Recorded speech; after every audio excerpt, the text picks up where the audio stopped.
All right, Bertha has spoken. Recording in progress. This is Health Alchemy Community Dinner, November 18th. We're in that, we just ended what I call the crunch, which is around the Day of the Dead, the contraction of light and darkness, and the veil's so thin. For me personally, it's the hardest time of year. It's kind of like doing this, and now there's sort of relief. It's a very oppressive feeling in my being. And some people probably feel that. And then the veil of the living in the dead is very thin around November 1st. And so, because I'm born 6th month on the other tail end of the astrological wheel, I'm born on May 1st, which is the day of fertility. And so I'm kind of born when the veil, which is living in the dead, is probably the thickest. And then this time of year has always been difficult. And that's from tracking something that we're going to be talking about tonight. That's a segue. There's a lot of subtleties, and I call them the subtle sciences of consciousness that the yogis have kind of been working on for tens of thousands of years. And, the epochs of the earth, I was watching some Joe Rogan stuff, and it's so ridiculous to think that, what we're presented as history is in fact what's actually happened on this planet. As far as I can see, there's been at least 3 or 4 major epochs where, if you look at technology, the reason why we don't see what they were talking about, the reason why we don't see the technology of the past is because it's not like the technology we have now. It's a much different kind of technology. And so if you have a pitifully puny, egotistically run brain, you're never going to see it, because what did Jesus say? The kingdom of heaven and the rich man entering the kingdom of heaven is like the camel going through the eye of a needle, because they're rich in concept. And when you're rich in concept, your being's already full. And as Chief Seattle told the white man, I can't teach you anything because you already know everything. So, and then there's natural curiosity, and then there's contrived curiosity. And even contrived curiosity is better than no curiosity, right? Even if you're not really curious, but you kind of do it just to, I'll humor the newspaper, or what's the Sentinel's nickname? The Senile. Our local newspaper, the Santa Cruz Sentinel, we call it the Santa Cruz Senile. So the topic tonight is really something that I got to give full credit, because I might be putting the thumbnail is an Adyashanti, was my spiritual teacher, still is in some ways. He used to do a Christmas talk every usually the Sunday before Christmas, or 2 Sundays before Christmas, and usually was in Palo Alto, and there would be a sitting. His general thing was you do a silent sit for, I don't even know how long it ever is. He never timed it, 15 to 30 minutes. Then you get kind of opened up, and then he does his talk. And then after that, they have Christmas caroling. And he had a spiritual rapper, Prajna. Oh my God, bless you, Prajna. She had like spiritual raps. She was so talented. And so in one of those, he gave a talk that I later bought the CD for, called I Am. That's all the name of it is. And it's a compilation of his Christmas talks. And he presents this idea that the Jesus story, and there's lots of theories about this, that the Jesus story is a metaphor, but what makes his version different, it's a metaphor of human awakening and the evolution of the human in the earth suit. And so he presents this idea that the virgin birth is our initial awakening. And that if you take it a step further, where what I'm chewing on now is the virgin birth is grace. Grace is the virgin birth. And that I have a relationship with grace. I cried my eyes out last night when I fell asleep, because this song came on, and my Pandora shuffle becomes my spiritual shuffle. And this song just popped in right as I was getting ready to go to bed. And it just, I call it being emotionally torn to shreds, getting shredded, but it's not the right words. Does it feel that way? Then women would go, ew, shredded, not a good word. I'd say being gently opened up into a soft pillow of warmth would be a much more gentle. And then it's like, there's this in me, of my tracking these subtleties. This is the value of knowing the subtleties. Is there's a little cooker in here. So there's a little pot here, and there's a little kettle of water here, and this mist goes up into my head, and I get this mist behind my eyes, and then it just starts, water would literally be pouring out. And that's a sublime connection of grace coming through, because I basically just say, thank you, grace, for bringing my life to a good place. And thank you for giving me the resources to do your will. And thank you, and having a relationship with it that is, you know, these ladies here I sit with, you know, we're all old enough to know, like, you got to choose love, because a moment to moment, our life is decided by our choices. And then we can go to a higher level where we don't need to choose anymore because we're living from the flow. But that's what the virgin birth is that we're born and die every moment, in a sense. We born and we die at moment to moment. And there are things we can do to facilitate clarity and discernment and self-awareness. So that's where I kind of come in. My teacher, and I've sat with a lot of teachers because as a young man, I had a couple of experiences, and I made enlightenment 32 years ago a study. I read at least 100, if not 200 stories of enlightenment. You know, I tried to make a formula because I had this experience. I was like, I want to duplicate that. I want to live that way all the time. You know, so, and then from age 25 to age 39, there was about 14 years where, I don't know how you guys are, but I was never going to take anybody's word for anything. And Adyashanti talked about this, like, I needed to see what enlightenment was in my being and not have some concept from some book on the outside. And so I grounded out for 14 years, sitting in silence a lot. And 17 years later, 18 years later now, I'd honestly say silence is a part of what we are. And that's the virgin birth, is the arising out of that silence to what you see on the screen before you, which is Craig Lane, theater character in the theater of your life, if you're watching me through your eyes. But from my side, I'm watching me on the screen live, and I don't even know what I'm going to say next. And that's because I know that my goal with grace is to be speaking from this place in my heart. And the sacred masculine has a certain strength of speaking from the heart, and the sacred feminine has a little different way of presenting, but it's still the same heart. Just like there's two hands here, they come together, but they're two hands on polar opposite sides, right? You can't, they're not the same. They are the same, but they're not, see? And so my thing on health, then, the word health means heal. Heal means whole. Whole means the same thing as yoga. Yoga means the union of body, mind, and spirit in the present moment, basically. One interpretation. So that's wholeness. So the earth suit is a clean channel for the divine to function through. And we all have our certain slants. You know, Jean has her slant, and I won't name you. Mine's correct. My slant is correct. You like your slant? I like my slant now. You know, like, the beauty is, like, so what is a virgin birth then is that moment of the initial first one is like, oh, like for me, the first virgin birth was, holy mackerel, there is such a thing as pure love. Age 25, I popped out of this body doing a Ram Dass meditation. Who am I? Ironically.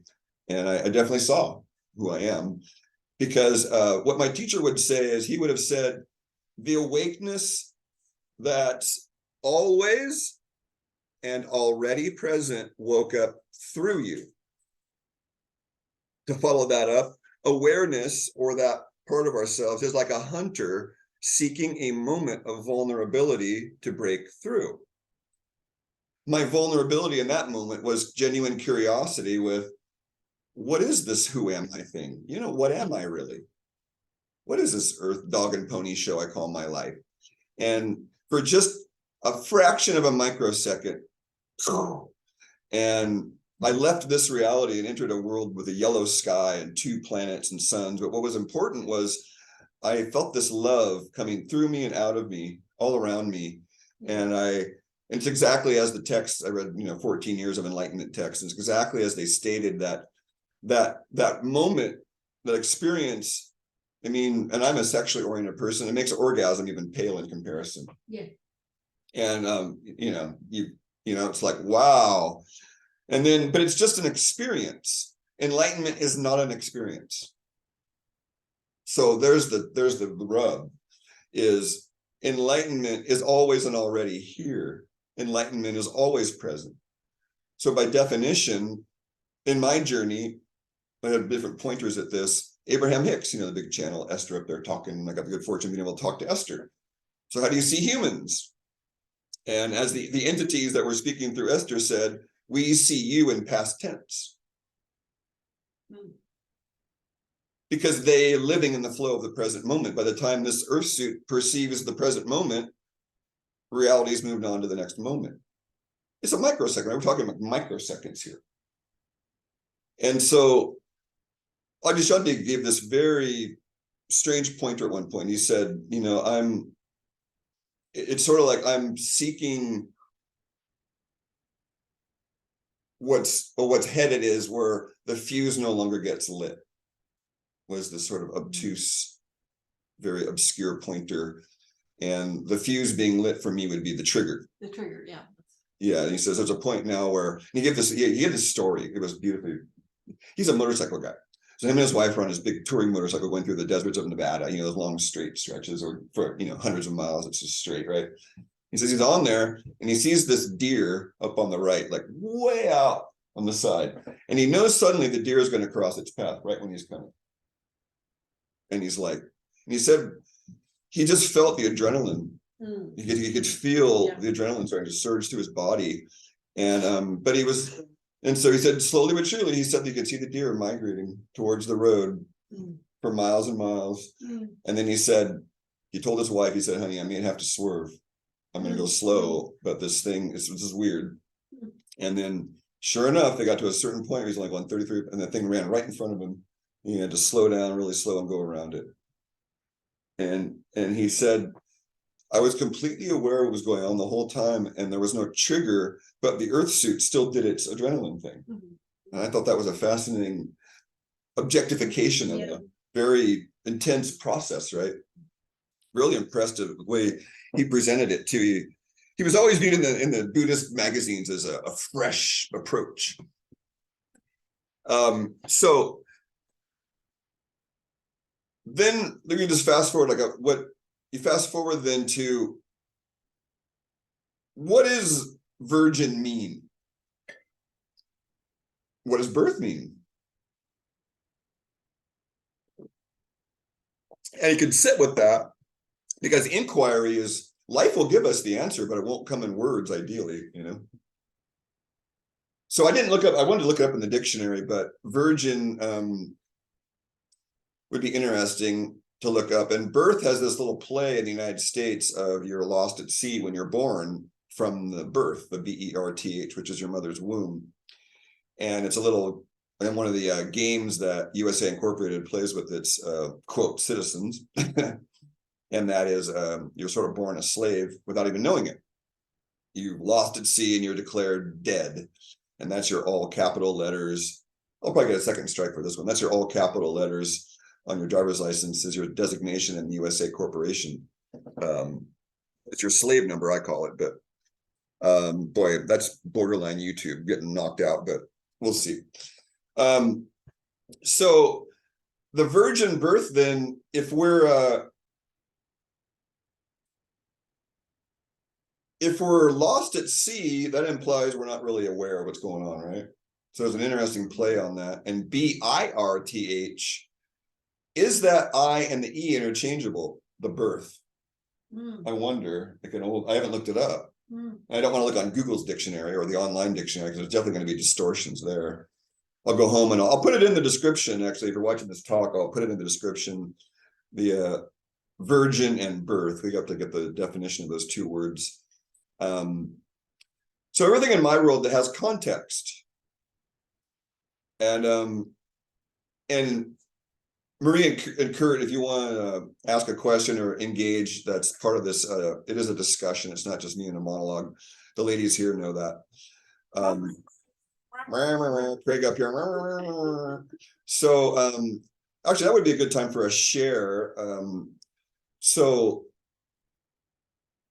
Donna was nodding her head. Do you want to share your initial awakening? That's your virgin birth, right? I don't know about initial, but for sure, I was walking out of my gym, my spa, right on the front steps, and all of a sudden, did I share this before? It was just love all around me, and it went on for 6 hours. Just, I thought I had arrived, you know. And Yes. and I mean, I could just be here with you, Craig, and it was just be an ocean of love. I'd just be here with you. Be on the phone with someone complaining about a case, their mom or whatever, and just sat there and listened to what she had to say. No, you know, it was just present. It was just, you know, I refer back to that experience now more than ever, because I'm just feeling we're moving into a cleaner space. You know, it was just, it was harmony, it was love, it was rich, and I'm so grateful for it.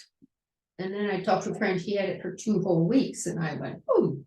Got shortchanged. Yeah, but what a gift. You know, I was getting ready to go home and take care of my mom in New York, and I was just moved into a place, gotten all new furniture, and I was just letting it all go.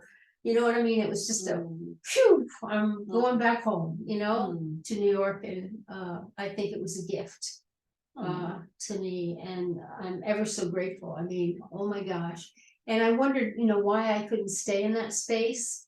And what I thought was, I don't know if I could be here and be as effective as a person of compassion if I was just in such a separated place. I'm going to speak to this too. Yeah, so Regular discussion. yeah, They can hear. yeah. Well, they're kind of, hey, can you guys hear the other people talking? Marie or Kurt? Are they, you can hear them okay? Okay, great. Okay, do you feel complete? I'll have Jean share. No, Jean, did you have a awakening experience, a virgin birth initially of sorts? Yeah, well, there's been many times where I knew I was accessing another space or time or level of consciousness. But I always had this very practical, grounded kind of orientation to I've got to get through this matrix. They have a certain mastery of the matrix, or they'll annihilate me. And Right. so I know you've had that too, Craig. And Crucifixion complex. well, yeah, That was mine at least. yeah. So there's that, and there's also just like we're not like we're gonna win this time, right? Right. But just when you mentioned virgin birth, I thought of yesterday, this experience I had yesterday. Just it's like, oh, for sure, I still have ego attachments and addictions, and I'm not going to be able to take them with me. Right. Like this portal we're in is like, oh no, you really got to decide. You know, it's just really clear. There's, you know, the 1122 portal is already opening, and there's another thing next week. This is 112222. Yeah, it's wow. It's amplifies the 1111, which was really intense. But I felt like, yeah, maybe that when you said virgin birth, I thought of that. It's just like, oh, I saw this addiction and that fixation and right. And that's like, and they felt worse than ever.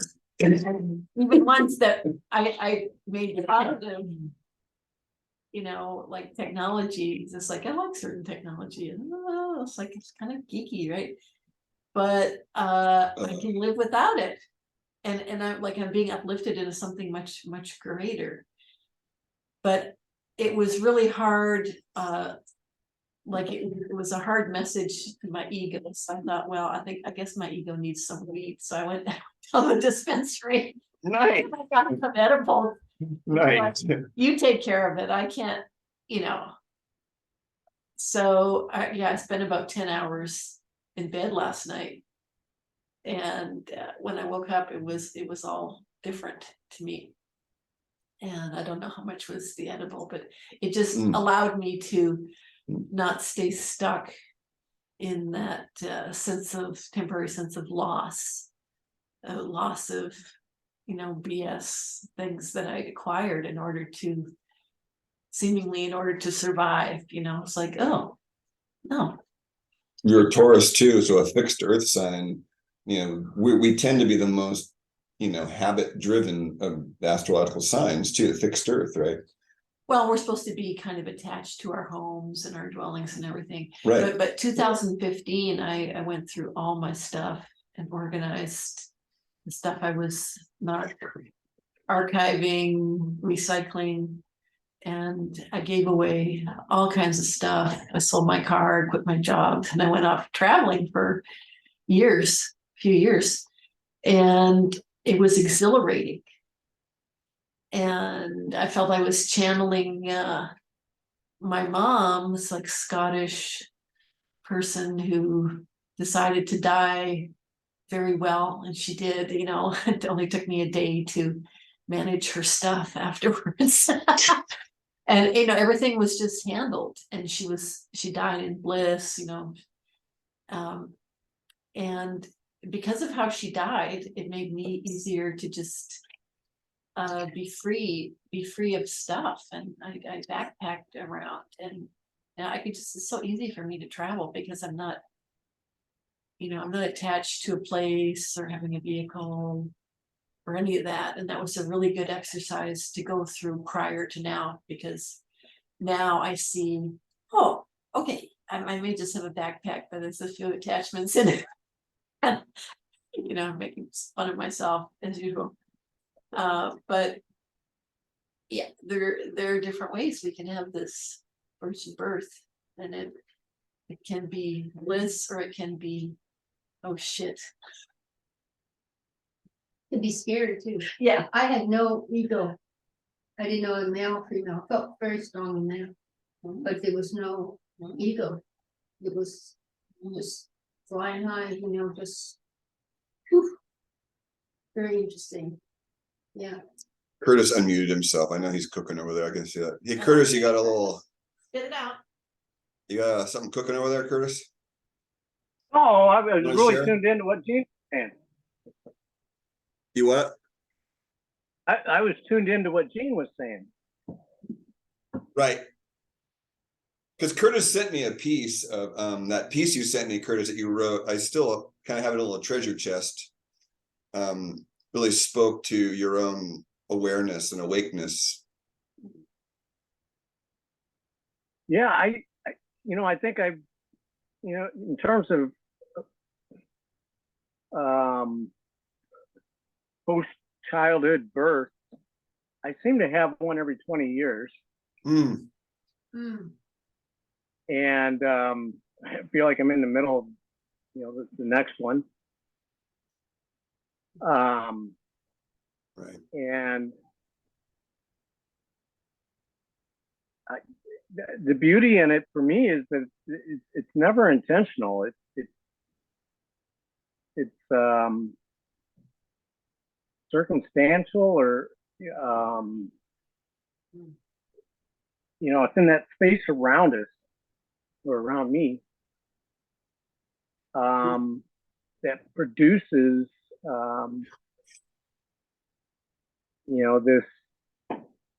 this revelation, or this kind of just an earth-shattering change in worldview or perspective that propels me into some new direction. Mm-hmm. And so that's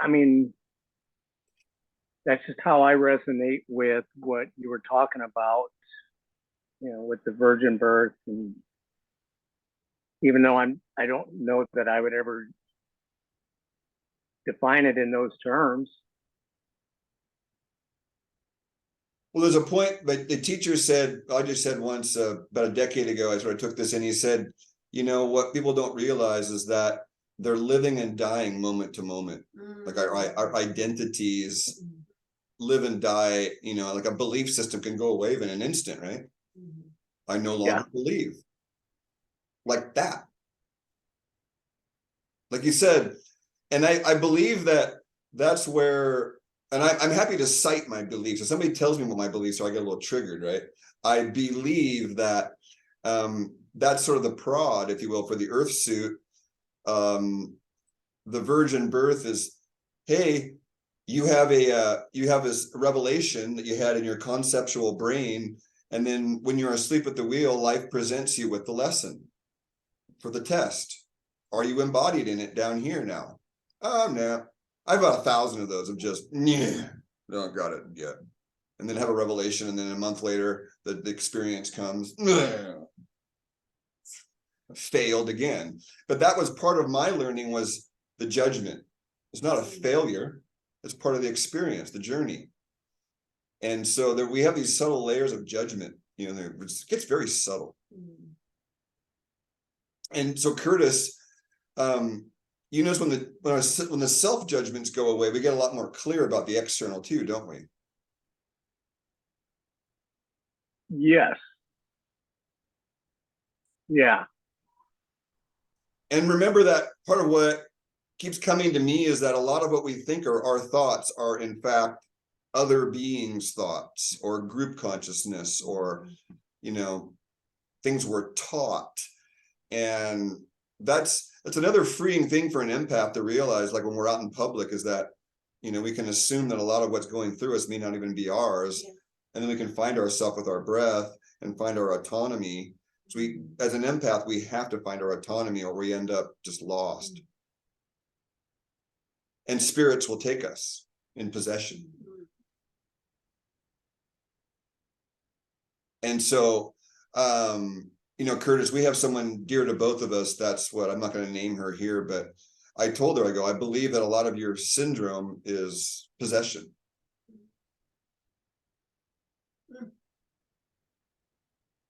Huge. Yeah. And You feel it. and the entities get triggered, because I poke in there with people. I trigger people's entities, and then I'll see people's eyes change to cat or reptilian, all kinds of stuff.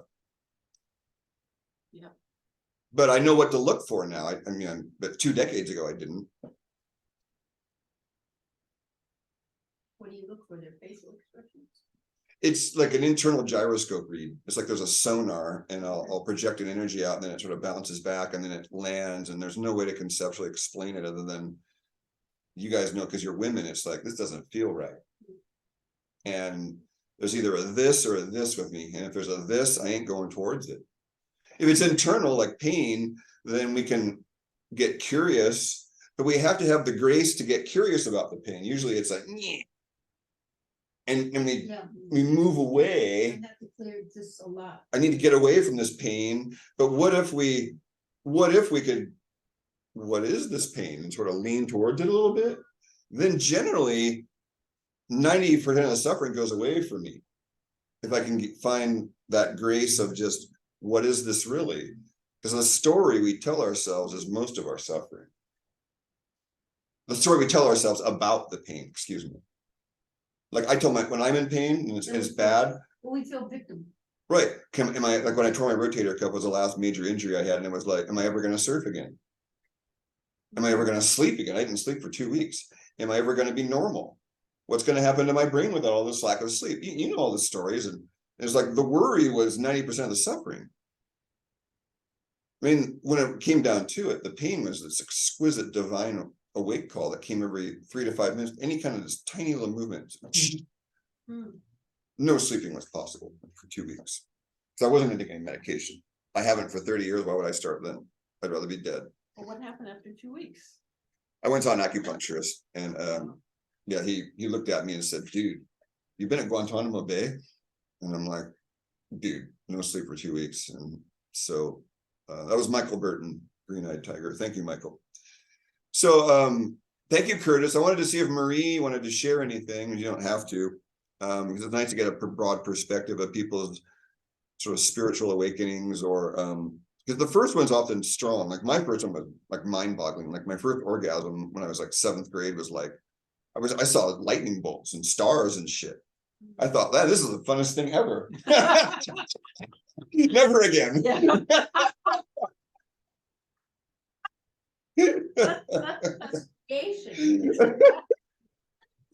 If I could bait and switch me, yeah, here's the bait, and now you're addicted. You created in the universe. Woo!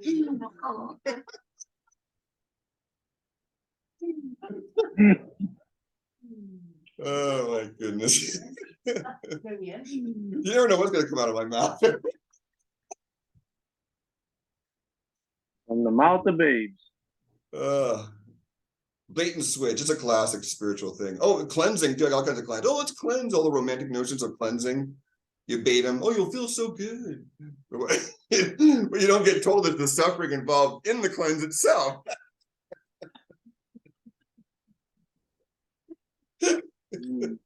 You're gonna lose weight. You're gonna have all this extra energy, and you'll sleep better after.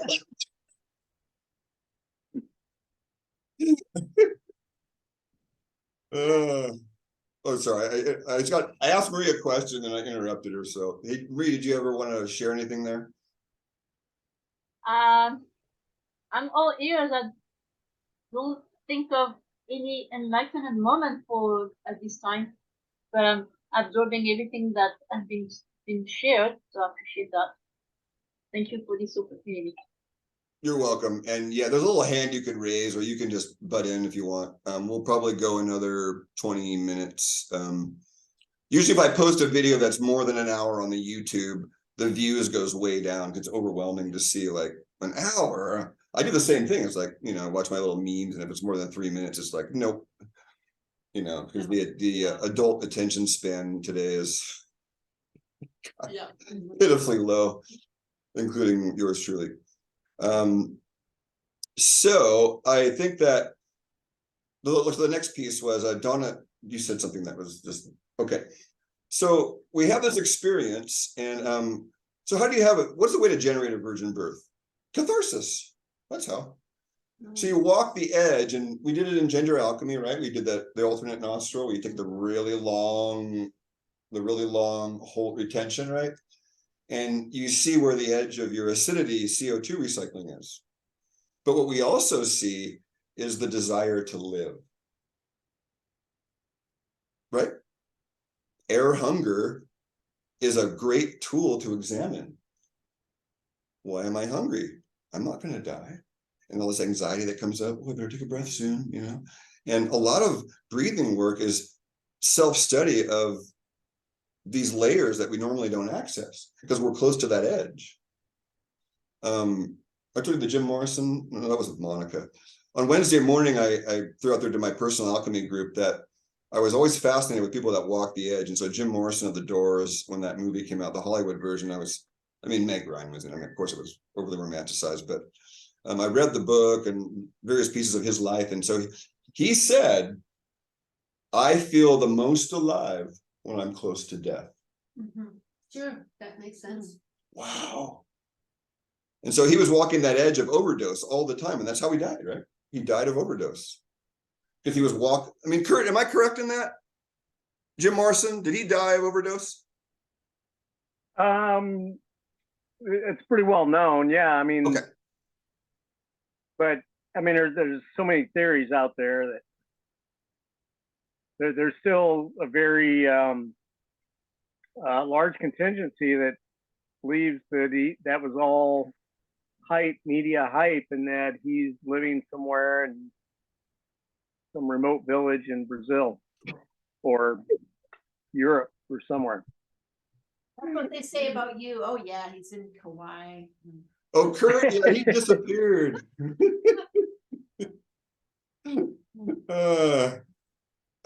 So it's like that edge, and I used to call myself in my autobiography that I haven't published, but I have the manuscript written, there's a chapter called The Edge Walker. And so what's the biggest wave I can surf? What's the latest I can stay up at night? What's the longest I could have sex? What's the most I could eat? What's the least I could eat? Mind over matter stuff. How long could I fast? What's this earth suit made of? Well, I'm gonna see if I can overcome this thing. And when I was 30 years old, I did my first day-long fast, and it's not a good thing to do when you're 30 years old.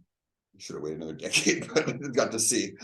And we see our attachments. And so one thing, we could do it right now, if you were like to do an alternate nostril breath, or even just take a deep inhale and then hold it to the point, okay, exhale all the air out. And then hold it to the point where you want to breathe and just notice.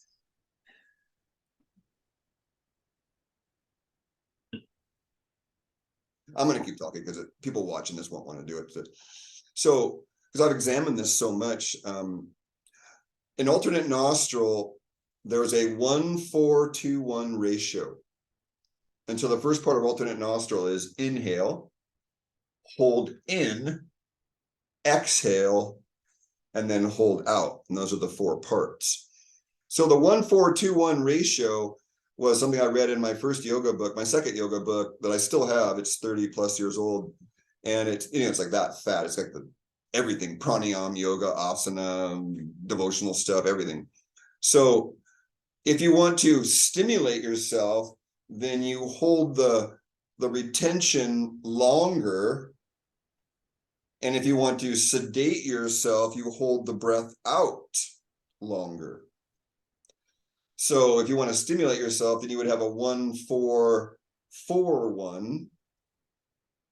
And if you wanted to sedate yourself, you would do a 1-2-2-2 maybe, or 1-2-2-4, and hold the breath out for a long time. What's Wim Hof? It's a lot of it's just basically inhaling with very little exhale. And you're doing that through your nose, and there's also some mind stuff with it, but I practice this when I'm freezing cold on my bike and I don't have a jacket, and it's like, okay, don't breathe out of your mouth. That's the first thing when you're cold, is do not breathe out of your mouth. And you focus on inhaling only when you're cold. And fear and cold go together in Chinese medicine. It's well known. So you get afraid. Don't let yourself get afraid. And I've been surfing in the icy Monterey Bay waters for 40 years. I got a PhD in that fear cold thing. And the ocean's dark. You can't see what's 6 feet down. So you better get over it. Talk about fear. You better have your fear in order if you're going to go out and surf out here. Then now they got the crowd, which makes another element of fear. But so the study then is that, how do you overcome fear? Remember, virgin birth is like, okay, I'm going to ask for some grace here, but what's the grace of overcoming fear? When you're aware of the fear, and fear is a natural response to adverse conditions. There's even a Taoist statement in the Tao Te Ching. Well, this is Ursula Le Guin translation, so it's a little bit foofy, but it's still good. If you don't know when to fear, you are in fearful danger. If you don't know when to fear, and so that's arrogance, right? Arrogance. And it's numb. It could be numb and just throw your, anyway, so the fear then, through my Chinese medical text, they have the 5-element cosmology, right? And so fear is part of the water element, and it's part of the cycle of the first start of the cycle of creation, actually. That's kind of weird. So how do you overcome that? A couple of ways. There's no wrong answer, but the way they put it in the classical ones was willpower. Yogananda presented it that way. You see the fear and you push through it with your will. And then there's what I call, I'm a Taurus too, I take leveraged risk. I leverage my risk. It's like in finance, you want to have a diversified portfolio, right? I have a diversified portfolio of life. So I'll see a situation and it's like, I'm going to wait another month. Now I got leverage.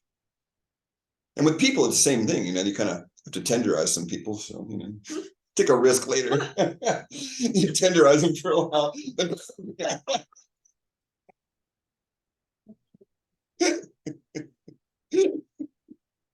Like, yeah, that shell ain't cracking. I got to soften them up a little more. Ooh, now they're nice and soft. It's metaphorical, of course. We don't hit people. So I think as a nutritionist, before we end, I want to talk about some practicality here and how do you know, what can you do? So the first thing in self-studies realize if there's a statement of what do? I don't know what to do, then the resting and the not knowing what to do is the starting point. The discomfort. Okay. That's the gateway to salvation to me is I don't know how to do that. Good. Let's stay there for a while. But that's the mystery, right? And the mystery is the gateway to the virgin birth. Being able to be okay with the unknown. I had a friend that was so anal retentive in college. When I was reading a college text, I often knew that the answer to the question that I had on one page would be on the next page. Right, Gene? You're studying. It's like, don't get too anxious about something you don't understand in a textbook. It's probably going to come later, right? The answer. My buddy we'd be studying together. He would drive me nuts. Like, Craig, I don't get this. I'm like, then the next page would come. I go, dude, what did I just tell you? Chill. Fucking chill out, you know? And and that's how life is, though. So I call this thing the cook wheel of God. I used to, you ever wait tables, work in a restaurant, and you put the waiter fills out your order and puts it up on the cook wheel. And, you know, so I have this cook wheel of God metaphors, like people, you know, there's The Secret and Abraham Hicks and the powers of creation. And I say horseshit. I say you're a co-creator. And grace determines whether your request on the cook wheel of God gives you what you want. But it's still the cook wheel of God. We don't get to decide this shit. We get to see if reality to us in this particular theater presentation is going to be a La Brea tar pits of pain or a beatific whatever. But we do have, unfortunately, we do have a path and a purpose here. And if we're sincere, then we have to be open to the fact that it might be a shit show. And that we can leverage our way to a better part of the shit show, but some of us, that's just the way it is. And then this time that we're in now, though, a lot of that's thrown in the toilet because there's a lot of other variables at play here, or that are sort of miraculous. But each of us has our sort of dharma we came here with, if you will, and we have to honor that in it. And part of the mystery is not knowing what reality is. It could be a shit show. And we have to be okay with not knowing that. And so there's the earth suit part of this operation. And that's, if we keep, my experiences after 3 or 4 decades of this, is if you keep the earth suit clean, then awareness can come through easier. So clean for me means mostly raw proteins, including raw fish, raw meat, especially raw liver. It means I'm a protein type. So on the metabolic scale, you want to make an appointment with someone like me or my team to determine that before you do any dietary decisions. You know, what's your blood type? What's your metabolic type? Which we have a questionnaire for. What are your ancestors? Where are they from? And what do they eat? And then those are the 3 things we need to determine. And where are you living? If you're living in the Arctic, you have a way different diet than if you live by the equator. If you want to be a world champion heavyweight boxer, you have a way different diet than if you want to be a meditator. So everything's context, you know, and Cuban people self-prescribe. I had a friend, she self-prescribes garlic, and she's already hot-natured. And it's like, there's a saying about garlic in herbal medicine: it cures all diseases except the ones it causes. It's hot by its nature, so it can cause heat problems. Garlic's one of it's the closest thing to snake oil we got. Garlic, ginger, turmeric's pretty safe. I mean, there's a lot of stuff cured with these 3 alone: garlic, ginger, turmeric. But they're all warming. So, and, you know, if you have yin deficiency, remember the thing about warming stuff, the fire burns the log. The log is your yin. So you need some yin nourishing. So you might throw in some licorice with that or some seaweed. And then you've got, your yin isn't going to get all burned up by the fire.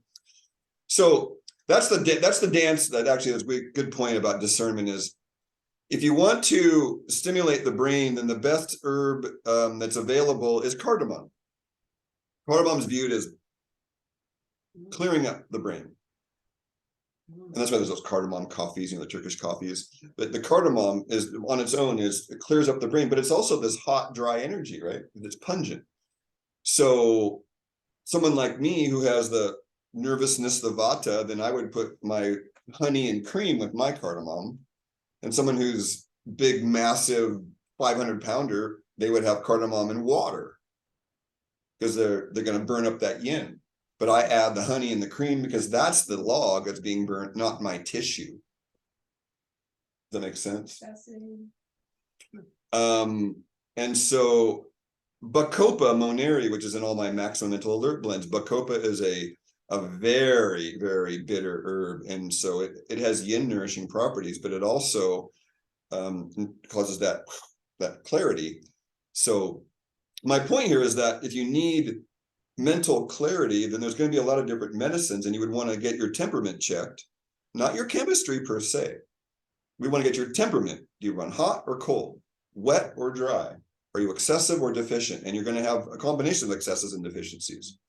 So that's the value of coming and seeing me, because people ask, oh, there are other people like you. I'm sorry, there's not anybody like me, but I'm training people to be like me because I have the system down, really. And so you want to stimulate your brain? Well, some brain herbs are going to burn up your yin. Cardamom is going to burn, if you're tiny, skinny, vata deranged, nervous, cardamom is going to drive you nuts after a few months if you don't put some cream and honey in with it, or if you don't eat to balance it. So that's the thing about virgin birth, grace, living through this mystery. Because folks, the next 2 months, you think it's going to get any easier?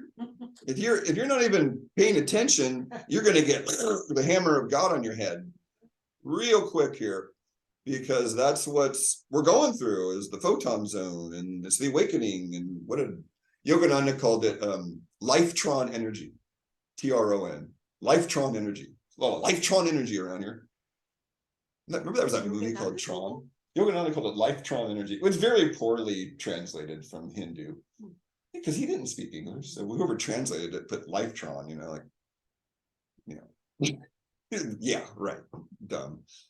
So Barbara Marciniak wrote a book called Earth that I read 3 decades ago, and she called it the photon zone. The solar system would enter this part of the galaxy called the photon zone. And so there's just a lot of mojo, I'll just say, available, good and bad.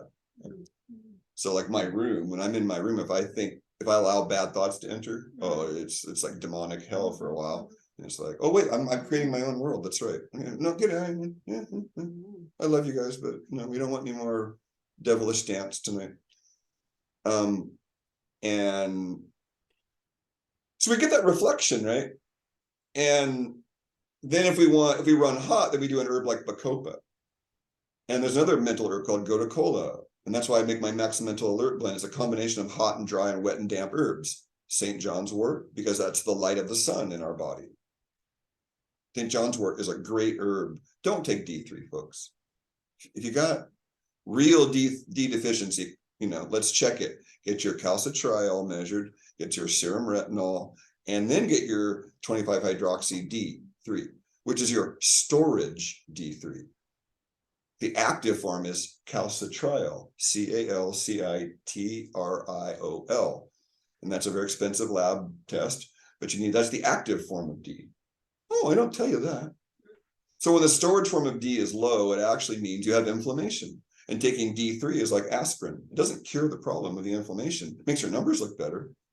It's like cholesterol, You're going to die with good low cholesterol numbers, but you're going to die of something else. I'm for sure getting a strike on this tonight. I don't give a fuck. I have a new backup channel. So when I'm posting now, I post to YouTube and Brave NewTube, it's called. Yeah, Brave NewTube. So I'll be posting to Brave NewTube and probably have a Rumble account. I'm going to diversify now because, I've been on YouTube since 2007. I love being a YouTuber, and it's just this recent, since the it's like, you guys, really? It's been fun. Like being married to somebody, having them turn on you. Like, God, I love being a YouTuber. But I guess when Google bought them too, it was like, yeah. Okay. Well, I guess Alphabet is the big. There you go. Yeah, I guess it's Alphabet. But nevertheless, the virgin birth of the earth is upon us, and we're in the storm. The certain Q Trump Anon whatever's, they were talking about that storm, right? Years ago. Yeah. We're in it now. Yeah. I mean, come on. If this isn't a storm, I don't know what the hell it is. And so the virgin birth as an earth is generally people don't make change until they're in pain. Generally, I've been in 3 decades being a health professional, and and I'm no different. I'm drinking alcohol and smoking weed and doing kratom and like I'm managing the earth suit well because keeping myself happy during the storm, and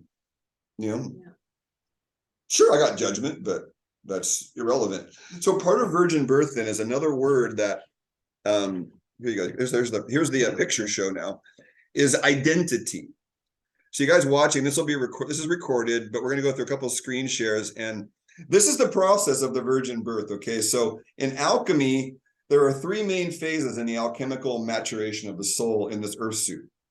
The first phase is called the black phase. Okay, and the black phase is like, okay, Craig's made of all these parts. There's a mind part and a spirit part and an emotional part and a physical part, and the point of the black phase is to break apart your jigsaw puzzle and examine the pieces.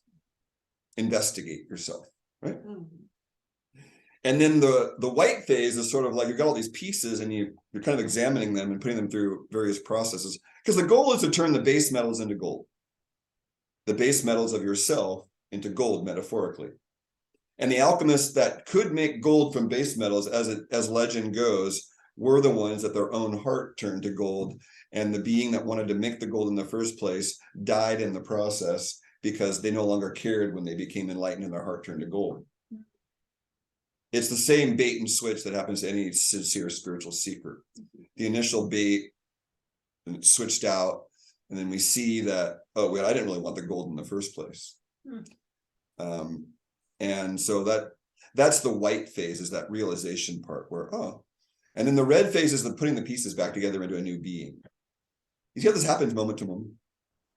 And a lot of us are in moment to moment, literally abortions of bringing the pieces back together. Oh, that didn't work, I gotta try again. Oh, that didn't work, I gotta try again. I didn't work, I gotta try again. And that's what we call a disease, lack of ease, because we never really come back together completely, because we were never really solid in the first place. My first horrendous realization, sometime a few months after being born, was looking at my hands going, oh, fuck, I didn't sign up for this, did I? And I never really fully embodied, I think, because of that. Like, I was afraid. What does it mean to fully embody? Terrified. Right? Yeah. And even Adyashanti said that at a silent retreat. We were 3 days into a 5-day retreat, and all these people were bragging about how they're over death and their fear of death is gone. And he got up there and he's like, yeah, okay, that's great. Afraid of death. Okay, not afraid of death. He said, you're all afraid of life. Yeah, that got me. I was like, oh, this went in so good. So why don't you embody your realization? And that's an important one. Let's see. Yeah, we're getting down to the end here. So there are certain herbs that you can look them up. I have it in my sort of my membership system. I have sort of a version of Green Med Info, and the word in Ayurveda is Rasayana, Rasayana herbs, and those are the herbs that bring the body, mind, spirit together, and they're the adaptogens, we call them in the West. So I'm growing all them in my garden. I think I'm growing the Rasayanas. So what we're trying to do then is, the plants already hold the matrix for us. We ingest the plants and they put us in that frequency of virgin birth, if you will. Because nature has a frequency, right? And we're brainwashed into this chemistry model, but that's not the way life is actually working. Life is working by frequencies and energies. And then the cells in our body aren't reading CD14-spike protein receptors. They don't give a crap about that stuff. It's a mental human construct, a concept that's not true. What we call that receptor is a frequency. It's emitting a transmission of some sort, and the body's cells are going, that's foreign, that's self. And that's what's actually going on, is this process occurring. And if you watch live blood analysis, or you see life processes like I have, you start to go, oh shit, we've been studying death. No. Dead chemistry, dead cadavers. Thou shalt not worship false idols. And we have these paid science people that one guy's contention, it started with Aristotle and the Greeks 2,000 years ago. They shifted the science from process-based to these still image-based stuff. So a couple millennia of this, the humans are just dumbed down, and then there's this new awakening. It's like people are going like, I was just early, and you guys were early, but now the kids are like, they're looking around going, "What are you adults done? This is not right." And I'm happy to say, yeah, it's not. And we're changing it. People like me and you guys, we're trying. Yeah. So the other thing is fasting is a universal way to get yourself clear. No matter where you are, you can always fast. And even more importantly, you can always do breathing. We were talking about this earlier. I used to say to myself when I was suffering, the peace I seek is only one breath away.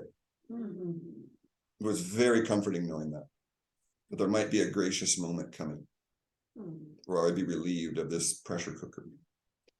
It was very unique. It bubbled out of this intense suffering. And it's like, wait a minute, I could just take a breath and it would all be over. I love it. Right.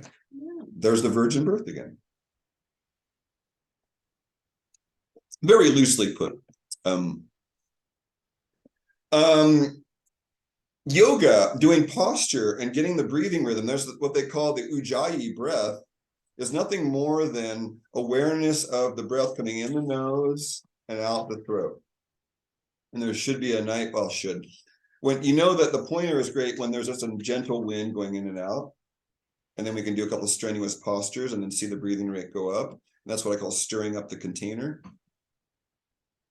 And then I used to do yoga when I was tired. I was on the spectrum. I would do one posture and then come out of it, maybe one more, and then just sit and see, like, what am I feeling now? What's changed in my being now? What's changed in my body now? Do another posture and then lay down. And that's probably what I'm gonna do tomorrow because I got the day off. It's like you just slow everything down. And that's why we do all that stuff before in the class. We do the hitting and then the leg swings, and then the container's all stirred up at that point. Then do an alternate nostril and it harmonizes everything, and then you sit in silence for a while. And that is the point of asana and all these practices, is to slow down the earth suit enough so reality can break through. And that was the whole point of asana in yoga, was to slow the thing down. And every tradition, because I made this a PhD paper of, looking at every culture around the world. I'm a little weak on Islam, but still got a little bit there. And, they're all pointing at the same thing, so being awake, if we're choosing, that's great. But there's a level above choosing, what I'm pointing at. And that's where we're just in the flow of life. As soon as there's a me and another, or a this and a that, that's the start of suffering. That's what thine eye is single. That's the pointer. The Bible's full of these great references, metaphorically. Wow. Historically, questionable. Strike 3, you're out of YouTube. Actually, no, they're probably Satan worshipers anyway, so what am I saying? They probably want the discreditation of the Bible. Let's see. Anything else you guys notice helps your clarity? Any other ideas that helps you? Because we think clear, we think virgin birth, right? We got grace is going to come in when we're doing our self-care. I know sleep for me helps. How about humor, laughter? Sure. That clears everything. Seems this one. Humor. And folks, there's a laughter yoga thing, and even if you go in and try and make yourself laugh, you'll probably end up laughing at some point. I used to contrivance. You fake it till you make it, but that's a good one to fake it, because you're going to get there eventually. It worked. Yeah. Every time I break something, I laugh. That's good. That's really good. It's Humor. funny. I just think it's hysterical. Like, oh, look what I did.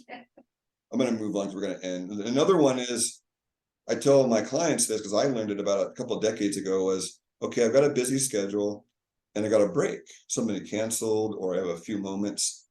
Take that moment to rest versus schedule another thing. Yeah. Well, that's good. Yeah. What happens in today's world is in traffic, which can be so irritating. Right. And so we can take those moments of traffic where we're sitting at the bank or the store to check in with our breath.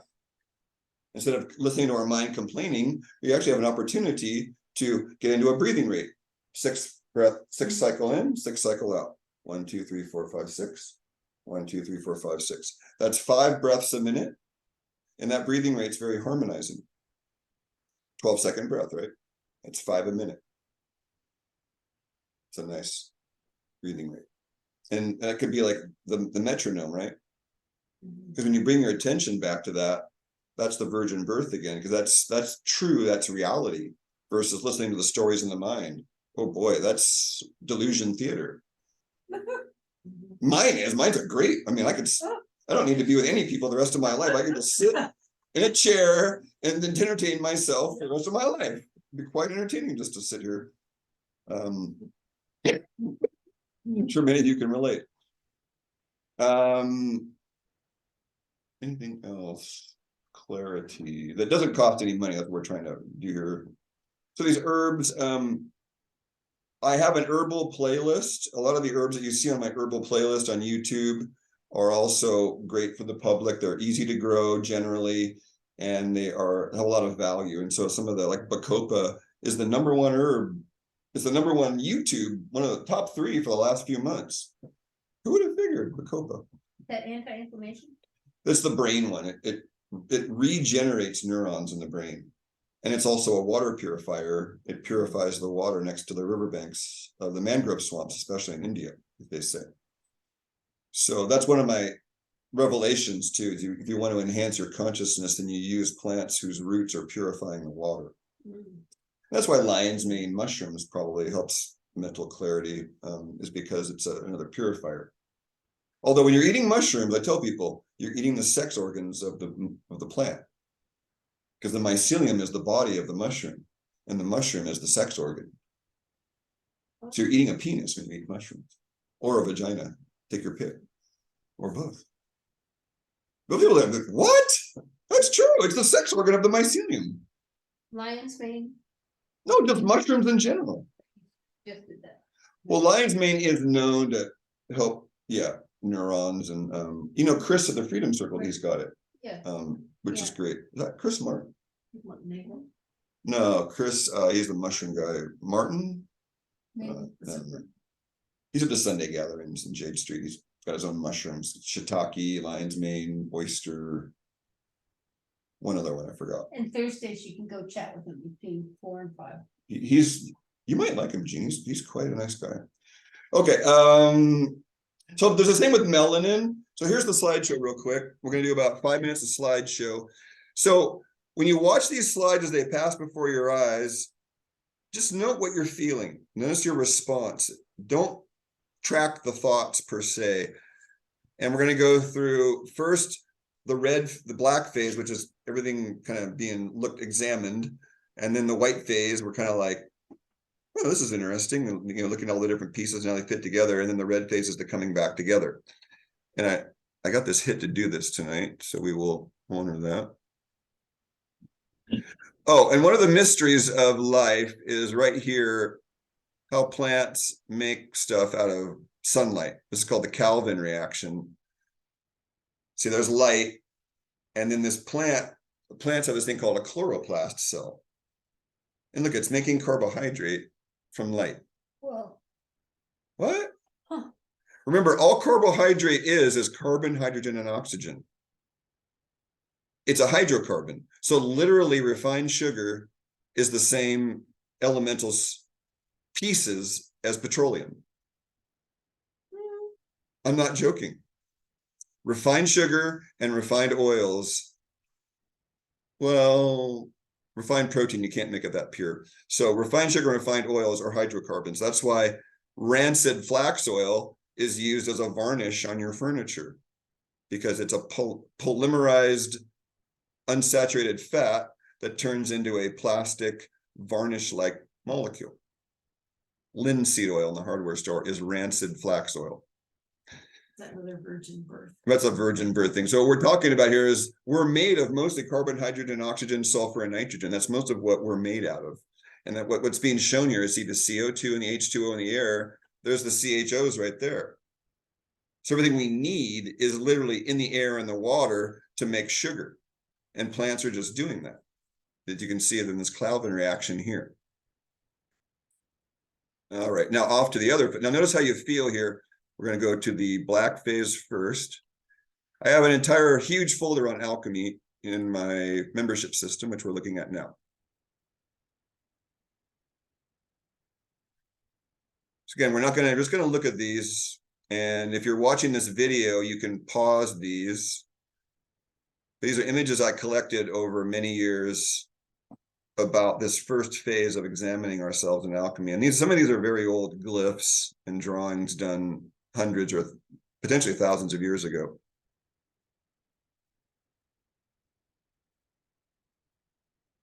Notice the intermarriage inside.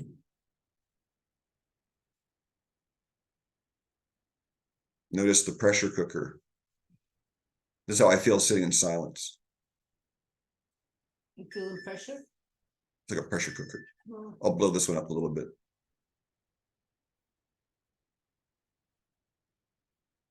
The underworld, the heart, and the higher worlds. Very common theme.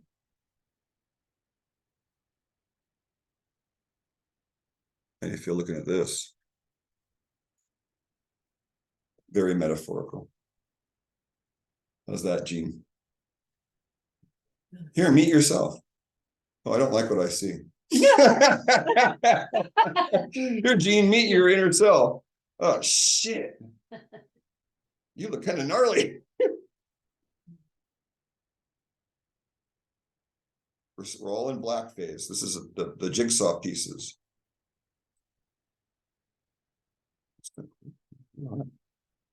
It's called dissolution in alchemy. Dissolution. Another view of dissolution. The king swimming in the water.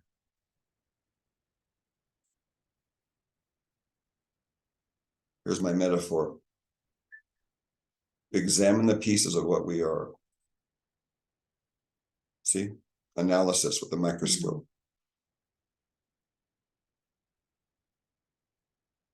I don't feel there's any escaping ourselves right now. It seems very intense. We're just doing the feeling part right now. Let's see all these metaphors. Can't blow that one out. But it's basically the medicine wheel.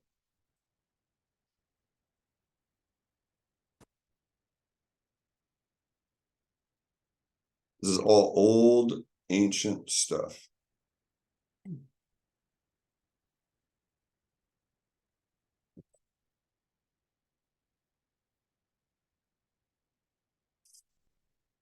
See, there we are, literally. Self-examination. Okay, so that's the black phase. Now we go to the white phase, which is the intermediate phase. There's only a couple of images here.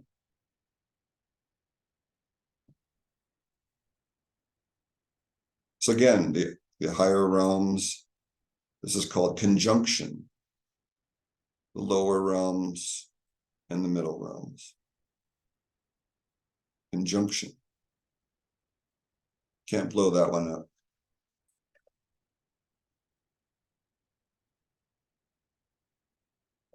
So really nice. See, the intermarriage, the coming together of self. Separation. The higher realms. Inside the being, the heart. Three selves, look at that. And then the lower realms. Common theme. In the Tibetan stuff, it's a common thing. Separation again. See, we're starting to come back together now, see? Mm. The sun and the moon. And then finally, this is where the self-abortion occurs, is in the red phase. And when we get it right, then we're done. But it's not us running the show. That's the problem. As soon as our ego thinks it's doing something, we're in trouble. So these are the various ways that the self comes back together. Distillation. What does it mean to be distilled, right? Remove impurities.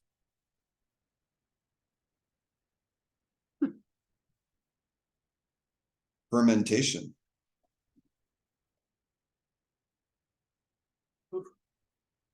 Wow. Fermentation again. What? No. Yeah, it's hard to see. Oh shit. Sorry. Purification. Fermentation. Some of them, oh, that's way too much, but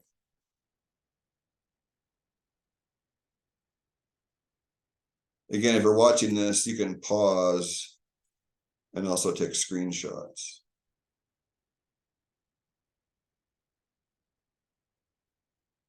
This is definitely virgin birth stuff too. And that's kind of what we're looking at, is this fermentation distillation thing. Peacock's tail. Okay, there's the two sides of the self. Look at that one. That one's rich. Triangles and squares and circles. Everyone's seeing me, Craig. I know, we're gonna finish this up here in a second. It just meant to feel, that's all. Putrefaction. So these are the various ways that you can see a lot of this. There's sort of a sense of like, we're not coming back together very well, are we?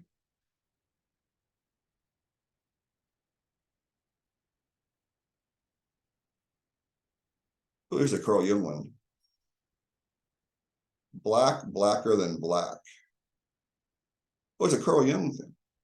So you see the intermarriage, there's the two selves again.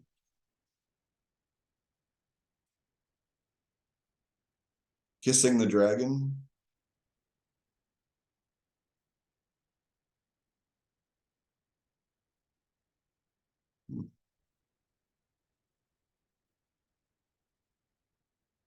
Peacock's tail again. Look at that, Gene. Wow. Okay, that's probably enough. There's probably more. Oh yeah. The last three are actually the positive images. Okay, here's the one. See, the intermarriage. See, cooperation. The plant roots are cooperating. So our two parts do. I just like this image. The union of hearts, I called it. And then the Carl Jung is a famous Carl Jung one. Union of opposites. Oh, See the lower selves here. All right. We'll go off screen share now. Anything in closing, Marie or Kurt? We're still being recorded, so if you want anything on recording, you can say something now or ask question. Otherwise, we will turn off the recording and finish that way. I appreciate the showing of all those nice pictures from way past, and the symbolism. So thank you. I have a 30-page paper that these pictures are embedded into called The Stages and Phases of Alchemical Maturation. I've never really released it to the public because it's still a stream of consciousness, but it will be released, and it's meant to be a guidepost for people's awakenings. Like, here's the guidebook. Here, if you're down here, okay, that's great, and you need to go over here and do this, and just some guidance, because there's not a lot of post-awakening really maps, as my teacher put it. And then there's a lot of pre-awakening maps, but not post-awakening. So thank you, Marie. And